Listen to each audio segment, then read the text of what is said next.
ദൈവനാമം വാഴ്ത്തപ്പെടുമാറാകട്ടെ. ദൈവത്തിൻ്റെ കൃപയാൽ ദൈവനുമായി വീണ്ടും നിങ്ങളെ സന്ധിപ്പാൻ ലഭിക്കുന്ന അവസരത്തെ ഓർത്തി ഞാൻ ദൈവത്തെ സ്തുതിക്കുന്നു, സ്തോത്രം ചെയ്യുന്നു. ദൈവനം പഠിക്കുന്ന താല്പര്യത്തോടുകൂടി ശ്രദ്ധിക്കുന്ന എല്ലാ പ്രിയപ്പെട്ടവർക്കും കർത്താവായ യേശുവിന്റെ നാമത്തിൽ സ്നേഹവന്ദനങ്ങളെ അറിയിക്കുകയാണ്. ഇന്ന് നൽകുന്ന പ്രോത്സാഹനത്തിനും സഹകരണത്തിനും നന്ദി പറയുന്നു. ദൈവം നിങ്ങളെല്ലാവരെയും ധാരാളം അനുഗ്രഹിക്കുമാറാകട്ടെ. നാം ഇന്നു മുതൽ ചില ദിവസങ്ങൾ യോഹന്നാന്റെ ലേഖനം എന്ന വിഷയം പഠിക്കുകയാണ്. വളരെ പ്രാർത്ഥനയോടെ നമുക്ക് ദിവസങ്ങളിലായിരിക്കും കഴിഞ്ഞ ദിവസങ്ങളൊക്കെയും ദൈവത്തിൻ്റെ പരിശുദ്ധാത്മാവ് വിവിധ നിലകളിൽ നമ്മൾ സംസാരിപ്പാനിടയായി തീർന്നല്ലോ. ഈ സെക്ഷനിലും നമ്മൾ ദൈവാത്മാവ് സംസാരിക്കണമെന്ന് വളരെ പ്രാർത്ഥനയോടെ നമുക്ക് ദിവസങ്ങളിലായിരിക്കാം. യോഹന്നാന്റെ ലേഖനകർത്താവ് ലേഖനങ്ങളുടെ ലേഖനകർത്താവ് സുവിശേഷം രചിച്ചതായ യോഹന്നാൻ തന്നെയാണ്. ഒന്നാം ലേഖനത്തിൽ തൻ്റെ പേര് വെളിപ്പെടുത്തിയിട്ടില്ലെങ്കിൽ തന്നെയും ആദ്യത്തെ 4 വാക്യങ്ങൾ തന്നെ ഗ്രന്ഥകർത്താവിന് യേശുവുമായുള്ള ബന്ധം ഇവിടെ വെളിപ്പെടുത്തുന്നുണ്ട്. സുവിശേഷങ്ങളിലും ഈ ലേഖനങ്ങളിലൊക്കെ ചില പൊതുവായ പദങ്ങൾ ആവർത്തിച്ച് വരുന്ന കാണാൻ കഴിയുന്നുണ്ട്. യോഹന്നാന്റെ സുവിശേഷത്തിലും യോഹന്നാന്റെ എഴുത്തുകളിലും അഥവാ ലേഖനങ്ങളിലും ചില പൊതുവായ പദങ്ങൾ ആവർത്തിച്ച് വരുന്ന കാണാൻ കഴിയുന്നു.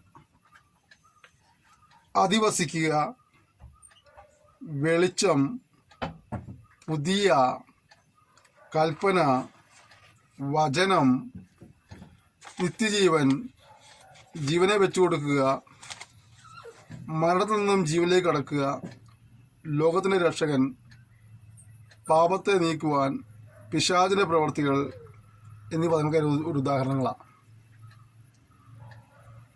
ലളിതമായ വാചകഘടനയും സുവിശേഷത്തിൽ എന്ന പോലെ ഇതിലും വെളിപ്പെടുന്നുണ്ട്. ഇതിൻ്റെ പശ്ചാത്തലത്തെക്കുറിച്ച് പണ്ഡിതന്മാർ പറയുന്നത്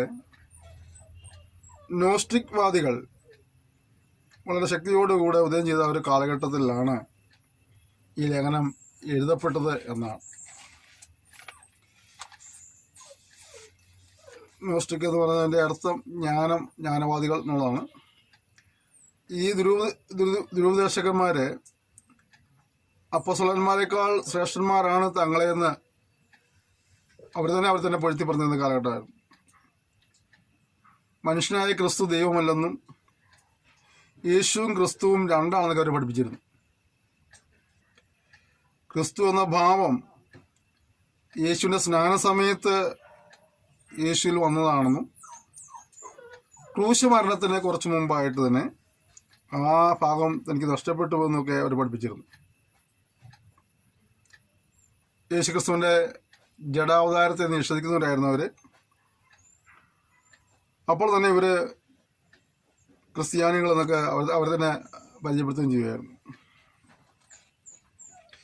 അപ്പോൾ ഈ ദുരുപദേശം ശക്തിപ്പെട്ടിരിക്കുന്ന സമയത്ത് ദൈവജനത്തെ വചനത്തിൽ ഉറപ്പിക്കുവാനും സത്യോപദേശം ഉറപ്പിക്കാനൊക്കെയാണ് ലേഖനം എഴുതുന്നത്. വെളിച്ചം അതിൻ്റെ വിപരീതമായ ഇരുള്, സ്നേഹം അതിൻ്റെ വിപരീതമായ പക, സത്യം അതിൻ്റെ വിപരീതമായ കള്ളം, മരണം അതിൻ്റെ വിപരീതമായ ജീവൻ, ദൈവം അതിൻ്റെ വിപരീതമായ പിശാച് എന്നിങ്ങനെയുള്ള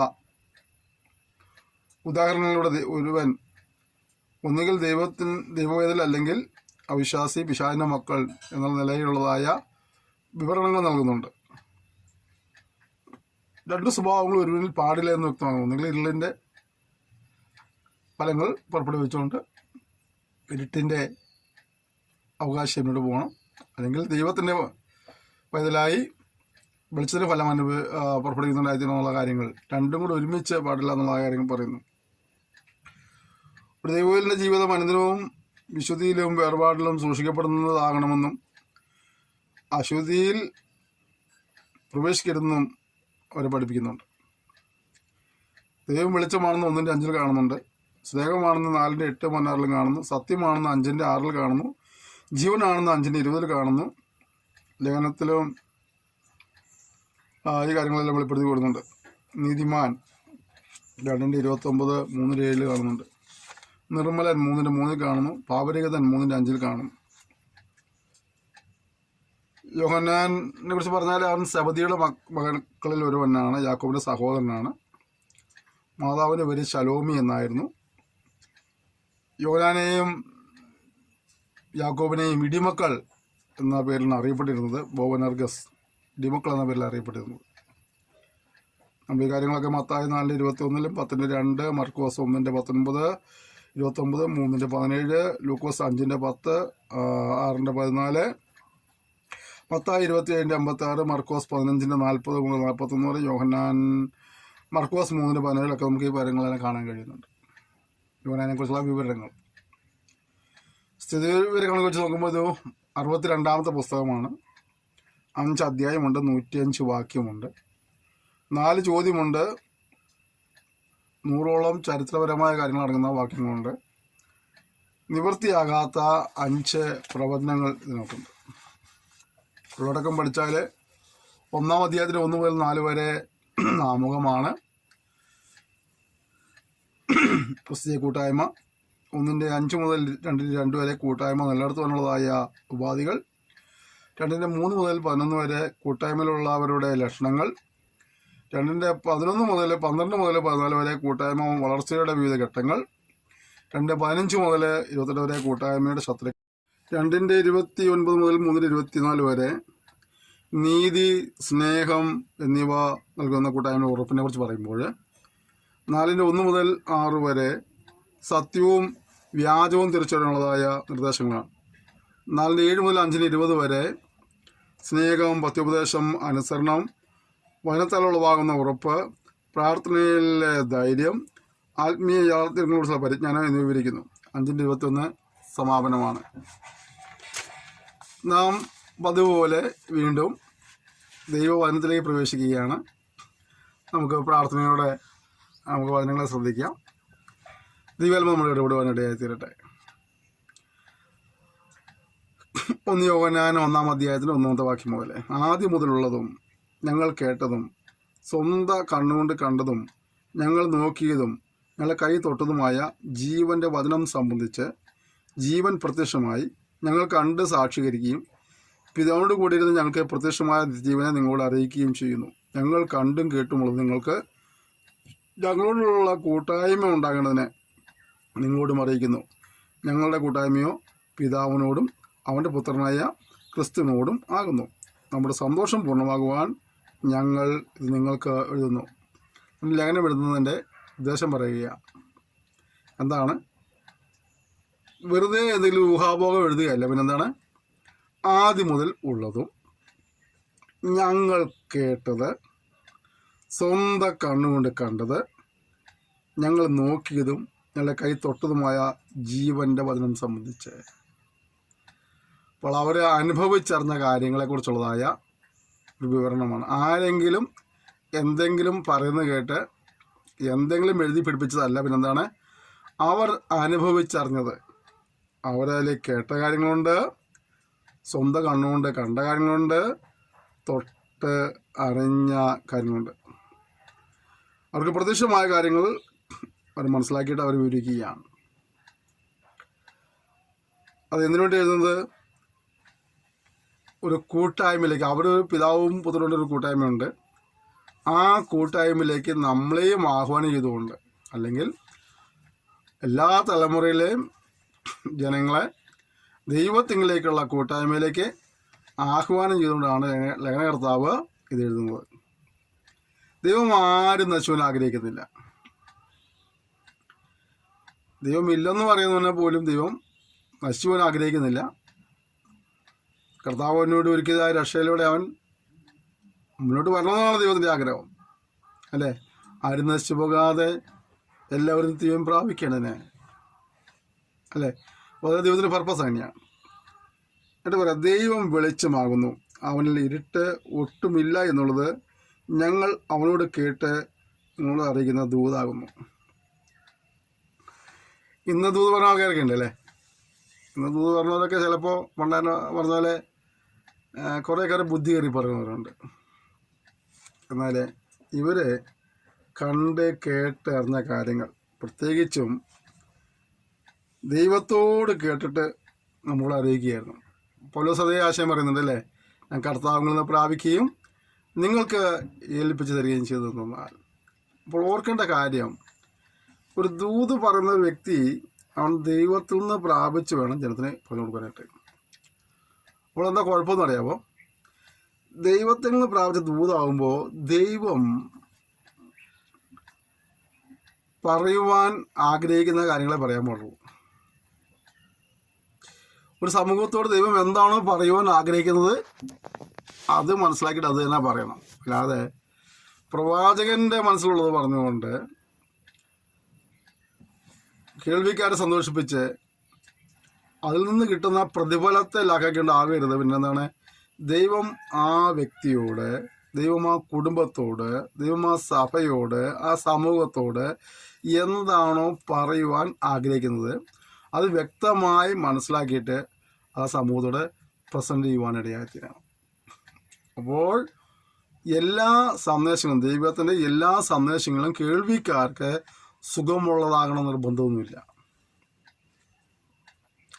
കേൾവിക്കാരന് കർണരസമാകുമാറുള്ള സംഭവങ്ങളിലൊക്കെ ആഗ്രഹിക്കുമ്പോൾ ദൈവം ചില ഇടപെടൽ നടത്തുന്നത് ദൈവത്തിന് ആ സമൂഹത്തോട് പറയാനുള്ള കാര്യം എന്തോ അത് വ്യക്തമായി പറയാനില്ല. ദാവീദിൻ്റെ അടുക്കൽ നാളെ ചെന്നിട്ട് പറയുന്നില്ലേ, ആ മനുഷ്യൻ നീയാന്ന് പറയുന്നില്ലേ. ഇന്നത്തെ നാഥന്മാരാണെങ്കിൽ ഈ പുള്ളിനെ പുകഴ്ത്തി പുകഴ്ത്തി പുകഴ്ത്തി പുകഴ്ത്തി ഒരുപാട് ഞങ്ങൾ കൊണ്ടെത്തിച്ച് അല്ലേ, അച്ഛനെ പോലെ അല്ലാതെ ഒരാൾ ലോകത്തില്ല, അച്ഛനാണ് സകലം നിയന്ത്രിക്കുന്നത്, ദൈവം കഴിഞ്ഞ പിന്നെ അച്ഛനേ ഉള്ളൂ, അങ്ങനെയാണെന്നൊക്കെ പറഞ്ഞിരിക്കും. പക്ഷേ നാദാപ്രവാചകൻ ദൈവത്തിന് തൂതി കടിച്ചെന്നതിൻ്റെ പേരിൽ ആ മനുഷ്യൻ നീയാന്ന് പറഞ്ഞിട്ടുണ്ടായിരുന്നു.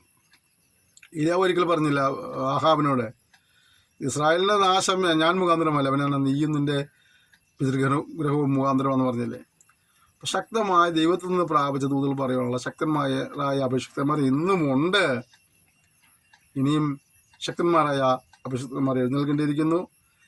കേൾവിക്കാർക്ക് രസമുണ്ടാകുന്ന രീതിയിൽ കാര്യങ്ങൾ പറഞ്ഞ് സ്വന്തം കീശ വർദ്ധിപ്പിക്കുന്നവരായിട്ടല്ല, മറിച്ച് സത്യവചനത്തെ വളച്ചൊടിക്കാതെ ഉള്ളതുപോലെ പറയുന്ന, പ്രത്യേകിച്ചും കർത്താവിൽ നിന്ന് പ്രാപിച്ച് ജനത്തോട് പറയുന്ന അഭിഷിക്തന്മാർ എഴുന്നേൽപ്പനായിട്ട് നമ്മളെല്ലാവരും പ്രാർത്ഥിക്കേണ്ടിയിരിക്കുന്നു. അത് ഈ കാലഘട്ടത്തിൻ്റെ ആവശ്യമാണ് നാം തിരിച്ചറിഞ്ഞിട്ട്. ഓക്കെ, ദൈവത്തിൽ പറയുന്ന ദൈവത്തിനുള്ളിൽ വെളിച്ചമില്ല, ദൈവം വെളിച്ചമാണ്, അവനിൽ ഇരുട്ട് ഒട്ടുമില്ല.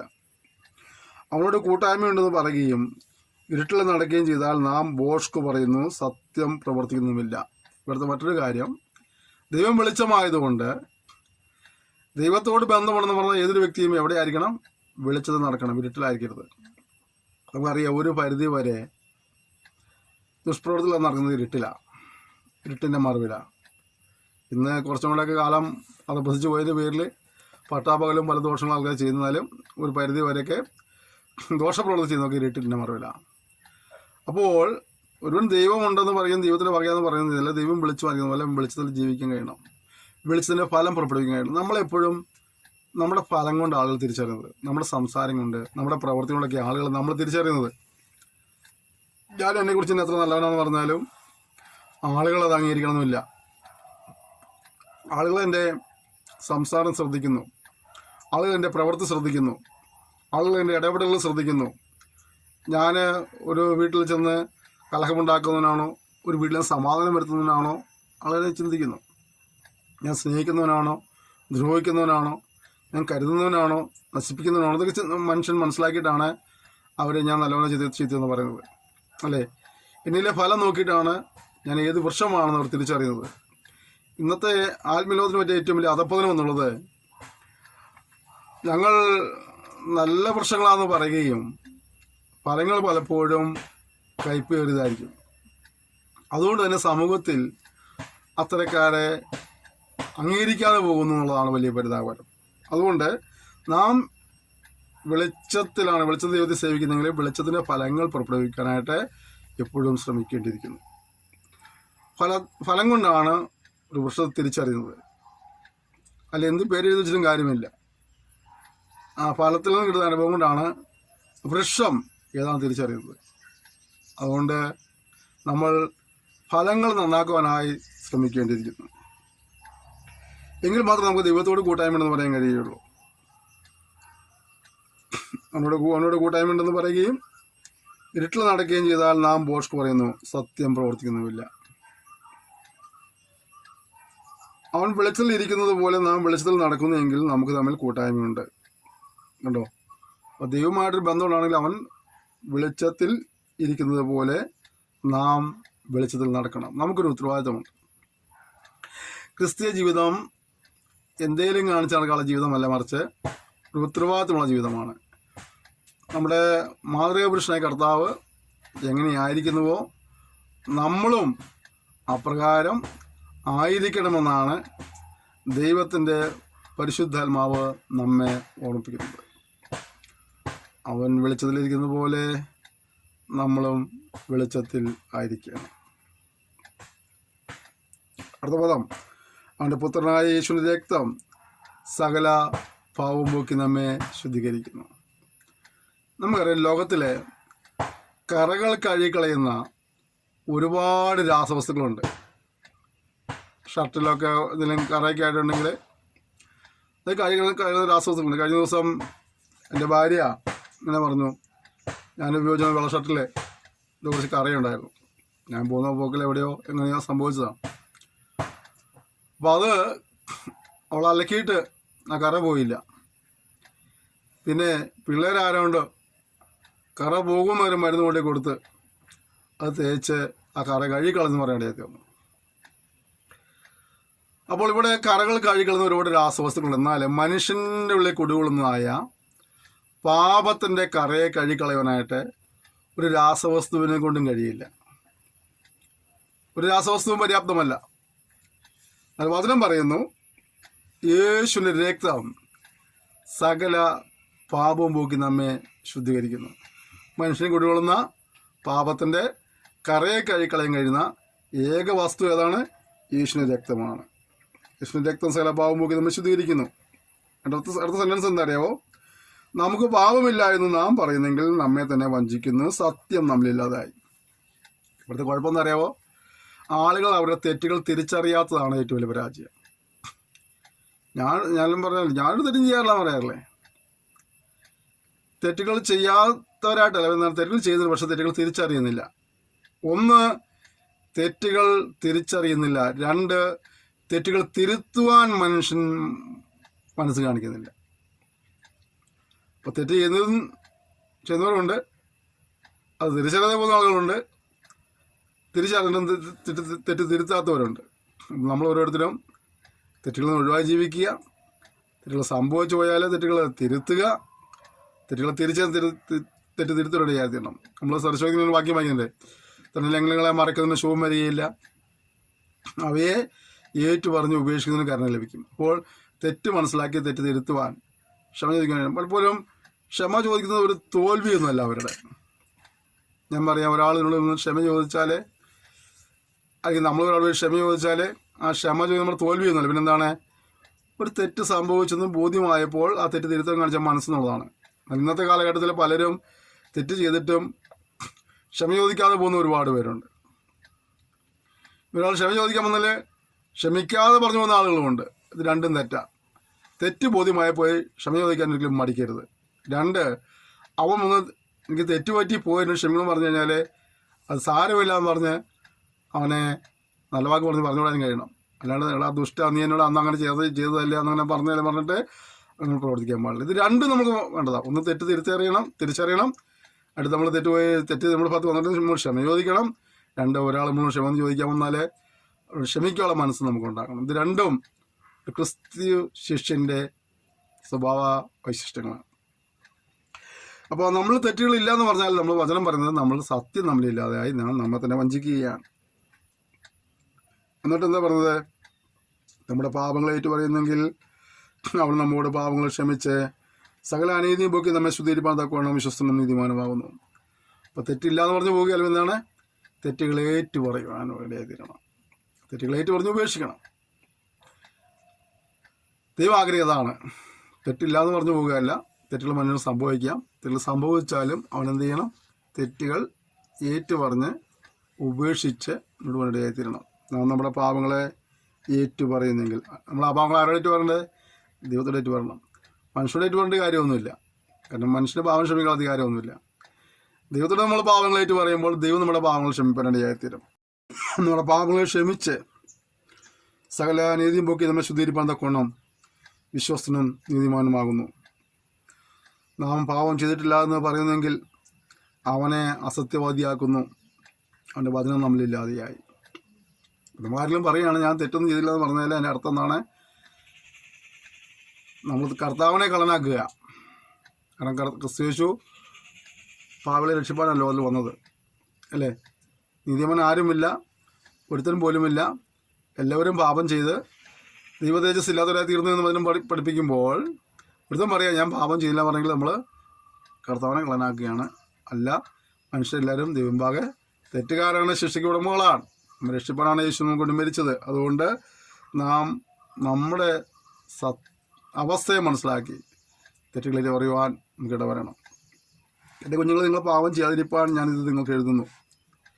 ഒരുത്തരം പാപം ചെയ്തു എങ്കിലോ നീതിമാനായ യേശുക്രിസ്തു എന്ന കാര്യസ്ഥൻ നമ്മൾക്ക് പിതാവിൻ്റെ അടുക്കൽ ഉണ്ട്. തെറ്റ് ചെയ്യരുതെന്ന് പറയുമ്പോൾ തന്നെ മറുഭാഗം പറയുകയാണ്, അഥവാ ഒരു ജീവിതത്തിൽ തെറ്റ് സംഭവിച്ചു പോയാൽ നീ എന്ത് ചെയ്യണ്ട, ഞാൻ പാപഭാരവും പേര് നൽകേണ്ട ആവശ്യമൊന്നുമില്ല. ഞാൻ തെറ്റിപ്പോയി, ഇനി എനിക്ക് നീതി കിട്ടില്ല, എനിക്ക് ശിക്ഷ കിട്ടും എന്ന് പറഞ്ഞിങ്ങനെ ഭാരപ്പെട്ട് പാപഭാരം പേര് ആരോടും മിണ്ടാതെ പറയാതെ എവിടെയെങ്കിലും പോയിരുന്ന ജീവിതം അവസാനം പോകേണ്ട ആവശ്യമൊന്നുമില്ല. വചനം പറയുന്നത് നിങ്ങൾ പാപം ചെയ്യരുത്, അഥവാ ചെയ്തു പോയാൽ നീതിമാനായ യേശു ക്രിസ്തു എന്ന കാര്യസ്ഥൻ നമുക്ക് പിതാവിൻ്റെ അടുക്കലുണ്ട്. നമ്മുടെ തെറ്റുകൾ നമ്മൾ ശിക്ഷിക്കാതിരിക്കാൻ വേണ്ടി നമുക്ക് വേണ്ടി വാദിക്കുവാൻ ഒരു വക്കീലിനെ പോലെ ഒരു മധ്യസ്ഥ അണയ്ക്കുന്ന ഒരു കർത്താവായ യേശു ക്രിസ്തു നമുക്കുണ്ട്. പിതാവിൻ്റെ സന്നിധിയിൽ നമുക്ക് വേണ്ടി പക്ഷപാതം ചെയ്തുകൊണ്ടിരിക്കുകയാണ്. അതുകൊണ്ട് അവൻ മുഖാന്തരം നമുക്ക് നീതി ലഭിക്കും. അവൻ വിശ്വസിക്കുക, പാവങ്ങളേറ്റ് പറഞ്ഞ് ഉപേക്ഷിച്ച് ക്രമീകരണത്തോടെ ജീവിപ്പം കർത്താവ് സഹായിക്കട്ടെ. അത് നമ്മുടെ പാവങ്ങൾക്ക് പ്രായശ്ചിത്തമാകുന്നു. നമ്മുടെ മാത്രമല്ല, സർവ്വലോകത്തിൻ്റെ പാപത്തിനും തന്നെ. നേരത്തെ സൂചിപ്പിച്ചില്ലേ, നമ്മുടെ പാപത്തിൻ്റെ യേശു മരിച്ചു.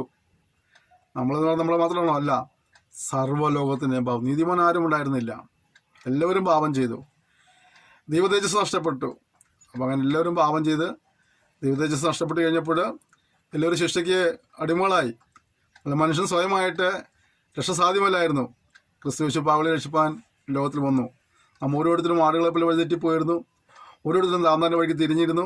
അത് നമ്മുടെ എല്ലാവരുടെയും അകൃത്യം ദൈവം ക്രിസ്തുവിനെ ചുമതലയായിത്തീർന്നു. നാം പാപം സംബന്ധിച്ച് മരിച്ച് നീതിക്ക് ജീവിക്കേണ്ടതിന് യേശു നമ്മുടെ പാപങ്ങളെ വഹിച്ച് ക്രൂശിന്മേൽ കയറി. നാം ദൈവത്തിൻ്റെ നീതിയാകേണ്ടതിന് പാപം അറിയാത്തവനെ ദൈവം പാപമാക്കി തീർത്തു. യെശയ്യാപ്രവചനം 53 അധ്യായവും 2 കൊരിന്ത്യർ 5 അധ്യായവും 1 പത്രോസ് 2:24 പഠിക്കുമ്പോൾ നമുക്ക് ഈ കാര്യം മനസ്സിലാവാൻ കഴിയും. അങ്ങനെ സർവ്വലോകത്തിൻ്റെയും പാപത്തിന് വേണ്ടി കർത്താവായ യേശു ക്രൂശിൽ മരിച്ചു. അവൻ വിശ്വസിക്കുന്നവന് പാപമോചനമുണ്ട്, ആത്മരക്ഷയുണ്ട്, നീതീകരണം പ്രാപിക്കാൻ കഴിയും.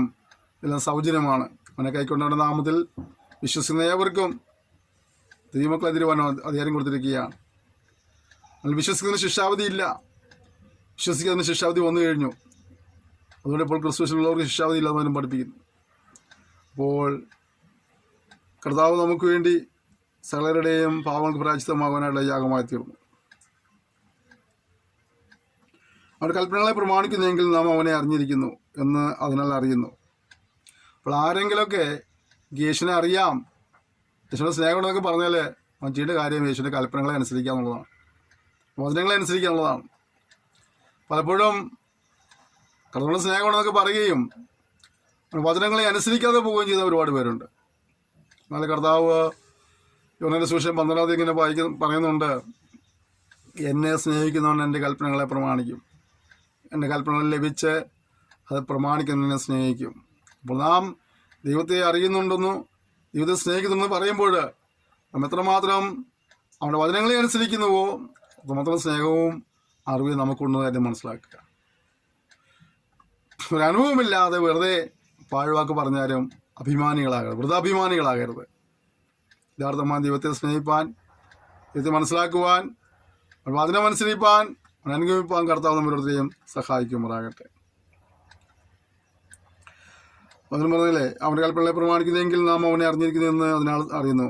അവനെ അറിഞ്ഞിരിക്കുന്നതെന്ന് പറയുകയും കൽപ്പനകളെ പ്രമാണിക്കാതിരിക്കുകയും ചെയ്യുന്നവൻ കള്ളനാകുന്നു. കണ്ടോ, ദൈവത്തെ അറിവുണ്ടെന്നൊക്കെ പറയുകയും ആ വചനങ്ങളെ അനുസരിക്കാതെ പോവുകയും ചെയ്താൽ അവൻ്റെ പേരെന്താണ്? കള്ളൻ എന്നാണ്. കള്ളന്മാരായിരിക്കാനല്ല ദൈവം നമ്മെക്കുറിച്ച് ആഗ്രഹിക്കുന്നു. സത്യം അവനില്ല. എന്നാൽ ആരെങ്കിലും അവൻ്റെ വചനം പ്രമാണിക്കുന്നു എങ്കിൽ അവനിൽ ദൈവസ്നേഹം വാസ്തവമായി തികഞ്ഞിരിക്കുന്നു. അപ്പോൾ ദൈവസ്നേഹം വാസ്തവമായി ഒരുവനുള്ളിൽ തികയണമെങ്കിൽ അവൻ ദൈവത്തിൻ്റെ വചനത്തെ പൂർണ്ണമായി അനുസരിക്കുന്നവനാകണം. ദൈവവചനം അനുസരിക്കുന്നവന് മാത്രമേ എന്ത് കഴിയത്തുള്ളൂ? ദൈവസ്നേഹം അവനുള്ളിൽ തികഞ്ഞിരിക്കുന്നുള്ളൂ എന്ന് മനസ്സിലാക്കുക. അപ്പോൾ നമ്മൾ ശാന്തമായി ചിന്തിക്കേണ്ടത് എൻ്റെ ഉള്ളിൽ എന്തുമാത്രം ദൈവസ്നേഹം ഉണ്ടെന്നുള്ളതാണ്. ആ തികവ് എന്ന് പറയുമ്പോഴാണ് വചനം പൂർണ്ണമായി അനുസരിക്കുമ്പോഴാണ്. അപ്പോൾ ഏതെങ്കിലും നിലകളിൽ കുറവുകൾ സംഭവിച്ചിട്ടുണ്ടെങ്കിൽ എന്ത് ചെയ്യണം? വചനത്തെ ഇനിയും പൂർണ്ണമായി അനുസരിപ്പാനായിട്ട് ഈ പാഠം പഠിക്കുമ്പോൾ നമ്മൾ സമർപ്പിക്കുവാൻ കർത്താവ് നമ്മെ സഹായിക്കുമാറാകട്ടെ. നാം അവനിൽ ഇരിക്കുന്നു എന്ന് ഇതിനാൽ നമുക്കറിയാം. അവനിൽ വസിക്കുന്നു എന്ന് പറയുന്നവൻ അവൻ നടന്നതുപോലെ നടക്കേണ്ടതാകുന്നു. ഉത്തരവാദിത്തങ്ങൾ പിന്നെയും പറയുക, അവനിൽ വസിക്കുന്നു എന്ന് പറയുന്നവൻ അവൻ നടന്നതുപോലെ നടക്കേണ്ടതാകുന്നു. അത് നമുക്കൊരു മാതൃക കാണിച്ചു തന്നിട്ടുണ്ട്. ആ മാതൃക പ്രകാരം വേണം മുന്നോട്ട് പോകാനായിട്ട്. അതുകൊണ്ട് കർത്താവുമായിട്ട് ബന്ധമുണ്ടെന്ന് പറയുകയും നടപ്പ് സൂക്ഷിക്കാതിരിക്കുകയും ചെയ്താൽ നമ്മൾ കള്ളന്മാരായി മാറുന്നു. നടപ്പിനെ സൂക്ഷിക്കുക, അവൻ കാണിച്ചു തന്ന മാതൃക പ്രകാരം ജീവിപ്പാൻ കർത്താവ് ഓരോരുത്തരെയും സഹായിക്കുമാറാകട്ടെ. പ്രിയമുള്ളവരെ, പുതിയൊരു കൽപ്പനയല്ല, ആദ്യം മുതൽ നിങ്ങൾക്കുള്ള പഴയ കൽപ്പന ഇത്രയും ഞാൻ നിങ്ങൾക്ക് എഴുതുന്നത്. ആ പഴയ കൽപ്പന നിങ്ങൾ കേട്ട വചനം തന്നെ പുതിയൊരു കൽപ്പന ഞാൻ നിങ്ങൾക്ക് എഴുതുന്നു എന്ന് പറയാം. അത് അവനിലും നിങ്ങളിലും സത്യമായിരിക്കുന്നു. ഇരുട്ട് നീങ്ങിപ്പോകുന്നു, സത്യവിളിച്ച് പിതാ പ്രകാശിക്കുന്നു. വെളിച്ചത്തിൽ ഇരിക്കുന്നു എന്ന് പറയുകയും സഹോദരനെ പകയ്ക്കുകയും ചെയ്യുന്നവൻ ഇന്നേയോളം ഇരുട്ടിലിരിക്കുന്നു. സഹോദരനെ സ്നേഹിക്കുന്നവൻ വെളിച്ചത്തിൽ വസിക്കുന്നു. ഇടർച്ചയ്ക്ക് അവനിൽ കാരണമില്ല. അപ്പോൾ വചനമനുസരിക്കുന്നൊക്കെ പറയുകയും പ്രവൃത്തികളാൽ അത് പ്രകടമാക്കുകയും കഴിയുന്നില്ലെങ്കിൽ അത് പരാജയമാണ്. സഹോദരൻ സ്നേഹിക്കാൻ കഴിയുന്നില്ലെങ്കിൽ നമ്മൾ വെളിച്ചത്തിലിരിക്കുന്നതുകൊണ്ട് യാതൊരു കാര്യമെന്ന് പറയുന്നത്. സഹോദരനെ ഇടർച്ച വരുത്തുന്നവരോടൊപ്പം വെളിച്ചത്തിലല്ല, ഒരു ഇരുട്ടിലാണ്, ഇരുട്ടിനെ പ്രവൃത്തി ചെയ്തുകൊണ്ടിരിക്കുകയാണ്. അതുകൊണ്ട് സഹോദരനെ സ്നേഹിപ്പാനായി കർത്താവ് നമ്മെ സഹായിക്കുമാറാകട്ടെ. പരസ്പരമുള്ള സ്നേഹവും ബഹുമാനവും അംഗീകാരവും നമുക്ക് അനിവാര്യമാണ്. അത് നമ്മുടെ ജീവിതത്തിൽ പ്രകടമാക്കുവാൻ കർത്താവ് നമ്മെ സഹായിക്കട്ടെ. സഹോദരനെ വായിക്കുന്നവനോ ഇരുട്ടിലിരിക്കുന്നു, ഇരുട്ടിൽ നടക്കുകയും ചെയ്യുന്നു. ഇരുട്ട് അവൻ്റെ കണ്ണ് കുരുടാക്കിയാൽ എവിടേക്ക് പോകുന്നു അവൻ അറിയുന്നില്ല. കണ്ടോ, ഒരു കുരുടൻ്റെ സ്ഥിതിയാണ് സഹോദരൻ സ്നേഹിക്കാത്തവനെ സംബന്ധിച്ചോളം. ഒരു കുരുടൻ്റെ സ്ഥിതിയാണ് അവൻ്റെ ജീവിതത്തിൻ്റെ അനുഭവം എന്നാണ് വചനം പഠിക്കുന്നത്. അപ്പോൾ നമ്മൾ കുരുടന്മാരായിട്ടല്ല, കണ്ണിൽ കാണുന്നവരായിട്ട് മുന്നോട്ട് പോകാൻ കർത്താവ് നമ്മെ സഹായിക്കട്ടെ. അതിനുവേണ്ടിയുള്ള ഈ ക്രമീകരണങ്ങൾ നമ്മുടെ ജീവിതത്തിൽ വരുത്തുവാൻ കർത്താവ് സഹായിക്കുമാറാകട്ടെ. നിങ്ങൾക്ക് അവൻ്റെ നാമനിമിത്തം പാപങ്ങൾ മോചിച്ചിരിക്കയാൽ ഞാനിത് നിങ്ങൾക്ക് എഴുതുന്നു. പിതാക്കന്മാരെ ആദ്യം മുതലുള്ളവനെ നിങ്ങൾ അറിഞ്ഞിരിക്കയാൽ നിങ്ങൾക്ക് എഴുതുന്നു. ബാലികരെ നിങ്ങൾ ദുഷ്ടം ജയിച്ചിരിക്കയാൽ നിങ്ങൾക്ക് എഴുതുന്നു. കുഞ്ഞുങ്ങളെ നിങ്ങൾ പിതാവിനെ അറിഞ്ഞിരിക്കയാൽ ഞാൻ നിങ്ങൾക്ക് എഴുതിയിരിക്കുന്നു. നോക്കി, അവിടെ സമൂഹത്തിലെ എല്ലാ തലങ്ങളിലുള്ള ആളുകളെ സംബോധന ചെയ്തുകൊണ്ടാണ് യോനാന്ന് പറയുന്നത്. ആദ്യം കുഞ്ഞുങ്ങളെ വിളിക്കുന്നുണ്ട്, പിന്നെ പിതാക്കന്മാരെ വിളിക്കുന്നുണ്ട്, ബാല്യക്കാരെ വിളിക്കുന്നുണ്ട്, വീണ്ടും കുഞ്ഞുങ്ങളെ വിളിക്കുന്നുണ്ട്. അതുപോലെ പിതാക്കന്മാരെ ആദ്യമുള്ള നിങ്ങൾ അറിഞ്ഞിരിക്കയാൽ ഞാൻ നിങ്ങൾക്ക് എഴുതിയിരിക്കുന്നു. ബാല്യക്കാരെ നിങ്ങൾ ശക്തരാകിയാലും ദൈവം നിങ്ങളിൽ വസിക്കിയാലും നിങ്ങൾക്ക് ദുഷ്ടത ജയിച്ചിരിക്കാലും ഞാൻ നിങ്ങൾക്ക് എഴുതിയിരിക്കുന്നു. ലോകത്തെയും ലോകത്തിലുള്ളതിനെയും സ്നേഹിക്കരുത്. ലോകത്തെ സ്നേഹിക്കുന്നെങ്കിൽ അവനിൽ പിതാവിൻ്റെ സ്നേഹം ഇല്ല. ജഡമോഹം, കൺമോഹം, ജീവനത്തിൻ്റെ പ്രതാപം എന്നിങ്ങനെ ലോകത്തിലുള്ളതെല്ലാം പിതാവിൽ നിന്നല്ല, ലോകത്തിൽ നിന്ന് അത്രേ ആകുന്നു. ലോകവും അതിൻ്റെ മോഹവും ഒഴിഞ്ഞു പോകുന്നു, ദൈവഷം ചെയ്യുന്നവനോ എന്നേക്കുമിരിക്കുന്നു. ഇവിടെ സമൂഹത്തിലെ എല്ലാ തുറകളിലും പെട്ടവരെ ആഹ്വാനം ചെയ്ത് എഴുതുമ്പോൾ തന്നെ അവരോരോരുത്തരുടെയും ക്വാളിറ്റീസും കൂടെ അവിടെ പറയുന്നുണ്ട് അല്ലേ? അവിടെ പറയുന്നില്ലേ, പിതാക്കന്മാരെ നിങ്ങൾ ആദ്യം മുതലുള്ളവനെ അറിഞ്ഞിരിക്കയാൽ, കുഞ്ഞുങ്ങൾ നിങ്ങൾക്ക് അവൻ്റെ നാമനിമിത്തം പാവങ്ങൾ മോചിച്ചിരിക്കയാൽ, ബാല്യക്കാരെ നിങ്ങൾ ദുഷ്ടനെ ജയിച്ചിരിക്കയാൽ, അല്ലേ? അപ്പോൾ വളരെ നിങ്ങൾ ശക്തരാകിയാൽ, ദൈവം നിങ്ങൾ വസിക്കിയാൽ, നിങ്ങൾ ദുഷ്ട ജയിച്ചിരിക്കിയാൽ, അപ്പോൾ ഒരു ഉത്തരവാദിത്വമുണ്ട്. ഓരോ തലങ്ങളിലും പെട്ടവർക്ക് ക്രിസ്തുജീവിതത്തിലുള്ള ബന്ധത്തിൽ ഒരു ഉത്തരവാദിത്വമുണ്ട്. ദുഷ്ടം ജയിക്കണം, വചനം അറിയണം, കർത്താവിനെ അറിയണം, അതിൽ വസിക്കണം, ഉത്തരവാദിത്വമുണ്ട്. എന്നിട്ട് അവർക്ക് വേണ്ടി പിന്നെയും ചില ഉപദേശം കൊടുക്കുന്നത്. ഒടുവിൽ അദ്ദേഹം ഇങ്ങനെ പറഞ്ഞ അവസരം ഇങ്ങനെ അറിയാമോ? ലോകത്തിനെയും ലോകത്തിലുള്ളതിനെയും സ്നേഹിക്കരുത്. ഒരു ലോകത്തെ സ്നേഹിക്കുന്നെങ്കിൽ അവനിൽ പിതാവിന് സ്നേഹമില്ല. ഇവിടെ മനുഷ്യൻ സംഭവിച്ചതാണ്, ലോകത്തെ സ്നേഹിച്ച് ലോകത്തിലുള്ളത് സ്നേഹിച്ച് മുന്നോട്ട് പോയിക്കൊണ്ടിരിക്കുകയാണ്. ദൈവം ഒരുക്കുന്ന നന്മയും ദൈവം ഒരുക്കുന്ന രക്ഷയും ദൈവം ഒരുക്കുന്ന പാവക്ഷമയും ഒന്നും പ്രാപിക്കാൻ അവന് താല്പര്യമില്ല. അവൻ എന്ത് ചെയ്തുകൊണ്ടിരിക്കുന്നു? അവനിപ്പോൾ ലോകത്തിൻ്റെ പുറകെ ഓടിക്കൊണ്ടിരിക്കുകയാണ്. ലോകത്തിലെ ചില കാര്യങ്ങൾ ശ്രേഷ്ഠമായി കണ്ടുകൊണ്ടിരിക്കണം. അതിനും പടയം പറയുന്നുണ്ട്, മണ്ണെ പ്രതി മാണിക്യം ഉപേക്ഷിക്കരുത്. പക്ഷെ ഇവിടെ മണ്ണിൻ്റെ പുറകെ മനുഷ്യൻ പാഞ്ഞുകൊണ്ടിരിക്കുകയാണ്. 80-100 കൊല്ലം ഇവിടെ ജീവിച്ച് ജീവിതം അവസാനിച്ചെടുത്ത് പോകേണ്ടവരാണ്. അതിനുള്ള എന്തെല്ലാം വെട്ടിപ്പിടിച്ചാലും വെട്ടിപ്പിടിച്ചൊന്നും കൊണ്ടുപോകാൻ കഴിയില്ല. എന്നിട്ടും വെട്ടിപ്പിടിക്കുവാൻ വേണ്ടി മനുഷ്യൻ പരക്കമാഞ്ഞുകൊണ്ടേയിരിക്കുക. ഇവിടെയാണ് നമുക്ക് ഒരു തീരുമാനത്തിൽ വരേണ്ടത്. എന്താണ്? ലോകത്തെ സ്നേഹിക്കാതെ, ലോകത്തിലുള്ളതിനെ സ്നേഹിക്കാതെ, ഉയരത്തിലുള്ളത് ചിന്തിച്ചുകൊണ്ട് ദൈവമഹത്വത്തിന് വേണ്ടി, ദൈവനാമ മഹത്വത്തിന് വേണ്ടി, ദൈവരാജ്യ വ്യാപ്തിക്കായിട്ട് നിലകൊള്ളുവാൻ കർത്താവ് നമ്മെ സഹായിക്കട്ടെ. അതിനുവേണ്ടി ഒരു ഉത്സാഹവും സമർപ്പണവും നമ്മളുണ്ടാകട്ടെ. ലോകവും അതിൻ്റെ മോഹവും ഒഴിഞ്ഞു പോകുന്നു, ദൈവേഷ്ടം ചെയ്യുന്നവനോ എന്നേക്കും ഇരിക്കുന്നു. അപ്പോൾ പ്രിയപ്പെട്ടവരെ, ദൈവേഷ്ടം ചെയ്ത് ദൈവപ്രകാരം ജീവിക്കാനായിട്ട് കർത്താവ് ഓരോരുത്തർക്ക് സഹായിക്കുമ്പോഴാകട്ടെ. ഇവിടെ എങ്ങനെയെങ്കിലും ജീവിച്ച് എന്തെങ്കിലും കാട്ടിക്കുട്ടി ഇവിടെ പോകാനുള്ളവരല്ല നമ്മൾ, മറിച്ച് ദൈവത്തിന് ഇഷ്ടം ചെയ്തുകൊണ്ട് ദൈവത്തെ ഭയപ്പെട്ട് ജീവിച്ച് ദൈവത്തെ അനുസരിച്ച് ജീവിച്ച് ദൈവ അനുഗ്രഹങ്ങൾ പ്രാപിച്ച് കർത്താവായ യേശു ഉള്ള വിശ്വാസത്താൽ നിത്യജീവൻ പ്രാപിക്കാനാണ് ദൈവം നമ്മോട് ആക്കി വെച്ച കാര്യം നമ്മൾ ഒരിക്കലും മറന്നുപോയത്. നമ്മുടെ ജീവിതത്തിൻ്റെ അൾട്ടിമേറ്റ് ഗോൾ, ആത്യന്തികമായ ലക്ഷ്യം എന്നുള്ളതാണ് കർത്താവ് നമുക്ക് കൊണ്ടുവരുന്നതായ പാവക്ഷമയും നിത്യജീവനും പ്രാപിക്കുക എന്നുള്ളതാണ്. കാരണം നമ്മൾ എന്തെല്ലാം നേടിയാലും, ഒരു മനുഷ്യൻ സർവ്വലോകം നേടിയാലും തൻ്റെ ആത്മാവിനെ നഷ്ടമാക്കിയാൽ എന്ത് പ്രയോജനം എന്ന ചോദ്യം നമ്മോട് കൊണ്ടുള്ളതാണ്. അതുകൊണ്ട് ജീവിതത്തിൽ ആത്മരക്ഷ നേടുവാനായിട്ട് ഉത്സാഹിക്കുക. നമ്മുടെ സ്വദേശം ഇവിടെയല്ല, നമ്മൾ ഇവിടം വിട്ട് പോകേണ്ടവരാണ്. കാരണം നമുക്കൊരു നിത്യത ഒരുക്കുന്നുണ്ട്. ആ നിത്യത ചെന്ന് ചേരണം. ഇല്ലെങ്കിൽ നമ്മൾ അവിടേക്ക് പോകുന്നു. സുവിശേഷം അനുസരിക്കാതെ നമ്മൾ മുന്നോട്ട് പോയി ജീവിച്ചാൽ, സുവിശേഷം അനുസരിക്കാത്തവർ കർത്താവിൻ്റെ സന്നിധാനവും അവൻ്റെ വല്ലഭയുടെ മഹത്വം വിട്ടകന്ന് നിത്യനാശന ശിക്ഷാവിധി അനുഭവിക്കും.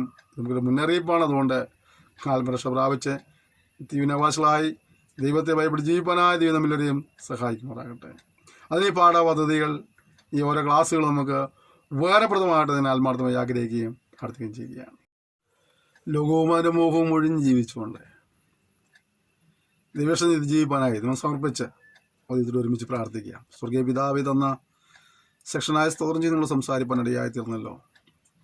ഞങ്ങൾ ലോകത്ത് ജീവിക്കുമ്പോൾ തന്നെ ലോകത്തുള്ള പറ്റുവാനം വിട്ടുകൊണ്ട് ദൈവത്തോട് ചേർന്ന് നടപ്പാൻ, ദൈവത്തെ പ്രകാരം ജീവിപ്പാൻ, ദൈവവചനങ്ങളെ പുറമെ അനുസരിപ്പാൻ, ദൈവസ്നേഹത്തിൽ വസിപ്പാൻ നമ്മൾ സഹായിക്കുമ്പോഴാണെന്ന് പ്രാർത്ഥിക്കുന്നു. ഇരുട്ടിൻ്റെ പ്രവർത്തികളെ ചെയ്യുന്നവരായിട്ടല്ല, വിളിച്ചതിൻ്റെ ഫലം പുറപ്പെടുവിപ്പാൻ നിങ്ങളെ സഹായിക്കുമ്പോഴാണെന്ന് പ്രാർത്ഥിക്കുന്നു. ലോകവും അതിൻ്റെ മോഹവും എല്ലാം ഒഴിഞ്ഞു പോകും. ദൈവേഷ്ടം ചെയ്തുകൊണ്ട് എനിക്ക് നിലനിൽക്കും എന്നുള്ളതിനാൽ എൻ്റെ ഇഷ്ടം ചെയ്ത് ജീവിപ്പാൻ കൃപ നൽകുമാറാണെന്ന് പ്രാർത്ഥിക്കുന്നു. കർത്താവായ യേശു മുഖാന്തരമുള്ള പാവക്ഷമയും നിത്യജീവനും ഭാവിപ്പാൻ തുടങ്ങളെ സഹായിക്കണമെന്ന് പ്രാർത്ഥിക്കുകയാണ്. കർത്താവേ, പഠിതാക്കളെ നീ അനുഗ്രഹിക്കണമേ. ഇതിൽ പ്രാർത്ഥിക്കുന്ന പ്രവർത്തി മക്കളെല്ലാം കൂടെ അനുഗ്രഹിക്കുമ്പോഴാണെന്ന് പ്രാർത്ഥിക്കുന്നു. പിതാവിൻ്റെയും പുത്രൻ്റെയും പരിശുദ്ധ നാമത്തിലൂടെ ഇപ്പോഴെല്ലാം അനുഗ്രഹിച്ച് പ്രാർത്ഥിക്കുന്നു. അനുഗ്രഹ വിഷയമാക്കുമാറാകണമേ. ആത്മീയമായ, ഭൗമികമായ, ശാരീരികമായ, മാനസികമായിട്ട് എല്ലാവരും അഭിവൃദ്ധി പ്രാപിപ്പാൻ കർത്താവധിയുമായി സഹായിക്കണമെന്ന് പ്രാർത്ഥിക്കുന്നു. നാമത്തെ മഹത്വപ്പെടുത്തിയാട്ടെ. യേശു നാം തന്നെ, ആമേൻ. ക്ഷമയോടെ സന്ദേശം നന്ദി പറയുന്നു. ഇത് നിങ്ങളെല്ലാവരെയും ധാരാളമായി അനുഗ്രഹിക്കുമ്പോഴാകട്ടെ. കർത്താവിൻ്റെ ഒരു താമസിച്ചാൽ നമുക്ക് അടുത്ത സെക്ഷനിൽ വീണ്ടും കാണാം. അതുവരെയും കർത്താവിൻ്റെ വിസ്താരം ചെറുതെ നമ്മൾ സൂക്ഷിക്കാൻ പരസ്പരം ഓർത്ത് പ്രാർത്ഥിക്കാം. നമ്മുടെ എല്ലാ സഹകരണത്തിനും പ്രോത്സാഹനം കൂടി നന്ദി പറയുന്നു. Thank you. May God bless you.